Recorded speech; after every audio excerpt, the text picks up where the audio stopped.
আর কাউকে স্বৈরাচার হবার সুযোগ দেয়া হবে না বলে সরকারকে উদ্দেশ্য করে হুঁশিয়ারি দিয়েছেন জাতীয় নাগরিক পার্টির এনসিপির নেতারা। সিলেট সহ দেশের বিভিন্ন প্রান্তে জুলাই পদযাত্রার শেষ দিন ছিল আজকে।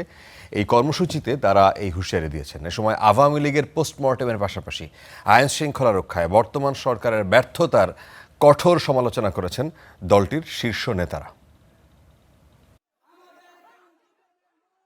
২৪শে রক্তস্নাত জুলাই গণঅভ্যুত্থানের মধ্য দিয়ে পতন হয় ফ্যাসিবাদী সরকারের।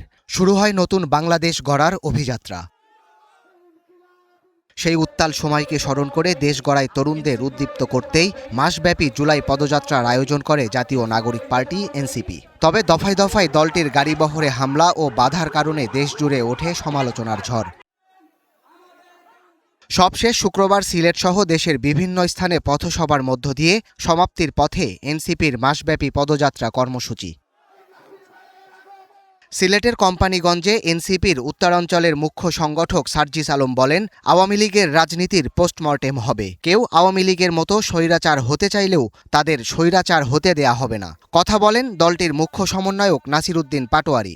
আওয়ামী লীগের রাজনীতির কবর রচিত হয়েছে। আজকে থেকে ৫ বছরের মধ্যে আপনি দেখবেন আওয়ামী লীগের রাজনীতি করতে চায় এরকম কোন মানুষ আর খুঁজে পাবেন না। যেটা হচ্ছে পোস্টমর্টেম হয়ে যাবে ইনশাআল্লাহ। অনেকেই আবু সাইদকে ভুলে যাইতে পারেন, আবু সাইদের সেই রক্ত মাখা শার্ট ভুলে যাইতে পারেন। আমরা ভাই ভুলতে পারবো না যতদিন বাংলাদেশে জীবিত আছি।